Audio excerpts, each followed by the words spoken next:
Pace e bene, salam sejahtera untuk kita semua.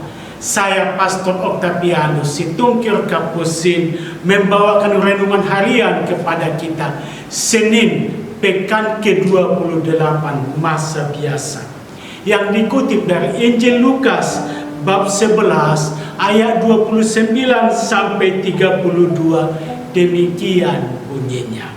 Ketika orang banyak mengerumuni dia, berkatalah Yesus, orang-orang zaman ini adalah generasi yang jahat. Mereka meminta suatu tanda, tetapi kepada mereka tidak akan diberikan tanda selain tanda Yunus. Sebab seperti Yunus menjadi tanda untuk orang-orang Ninive, demikian juga Anak Manusia akan menjadi tanda untuk orang-orang zaman ini. Pada waktu penghakiman, Ratu dari Selatan itu akan bangkit bersama orang-orang generasi ini dan menghakimi mereka juga. Sebab Ratu ini datang dari ujung bumi untuk mendengarkan hikmat Salomo, dan sesungguhnya yang ada di sini lebih daripada Salomo. Pada waktu penghakiman, orang-orang Ninive akan bangkit bersama generasi ini dan menghakimi mereka. Sebab orang-orang Ninive itu bertobat ketika mendengar pemberitaan Yunus, dan sesungguhnya yang ada di sini lebih daripada Yunus. Demikianlah sabda Tuhan. Judul renungan kita, keterbukaan hati.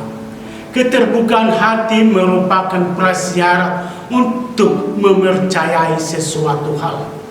Sekalipun tanda bukti sudah cukup, namun bila hati tertutup, toh juga tidak mau diyakinkan. Dalam Injil hari ini, Yesus bicara agak keras kepada pendengarnya yang meminta tanda. Bagi Yesus, orang Yahudi itu adalah orang-orang yang tertutup hatinya, merasa diri benar. Mereka telah mendengar pengajaran dan melihat tanda-tanda mukjizat yang diperbuat Yesus, namun tidak mengerti dan tidak mau memahami. Maka Yesus berkata, angkatan ini adalah angkatan yang jahat. Mereka menghendaki suatu tanda, tetapi kepada mereka tidak akan diberikan tanda selain tanda Nabi Yunus. Yunus itu adalah tanda pertobatan bagi orang-orang Ninive. Yesus tanda dari Allah. Dia mengajar dan membuat tanda-tanda kasih dari Tuhan, namun tidak diperhatikan dan bukan membuat mereka membaharui diri. Beriman berarti adanya keterbukaan hati untuk mengamini wahyu Allah, terbuka untuk menerima tawaran yang berasal dari Allah yang disampaikan dalam berbagai cara, sarana, dan tanda. Puncak dari semua tanda pewahyuan Allah adalah Yesus Kristus sendiri. Sesungguhnya yang ada di sini lebih daripada Yunus. Tetapi mereka tidak menanggapi. Tanda kehadiran Allah yang paling sempurna adalah Yesus Kristus. Tanda itu nyata dan jelas dalam sengsara, wabah, dan kebangkitan Yesus. Memang hanya orang beriman sanggup menerima dan menghayati sengsara dan pengorbanan. Demikian sebagai pernyataan kasih Allah yang terdalam. Saudara-saudari, renungan hari ini mengajak kita untuk mampu memahami tanda-tanda kehadiran Tuhan dalam hidup kita. Lewat Roh Kudus-Nya Tuhan selalu menyertai, menaungi, dan membimbing kita.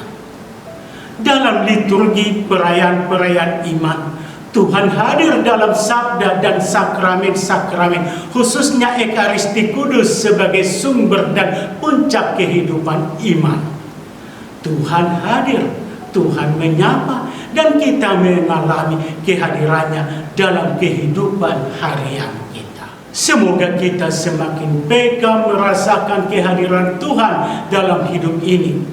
Hanya hati yang peka dan tulus dapat membaca, dan memahami tanda-tanda yang diberikan Tuhan kepada kita. Tuhan hadir melalui sabda dan sakramen-sakramennya.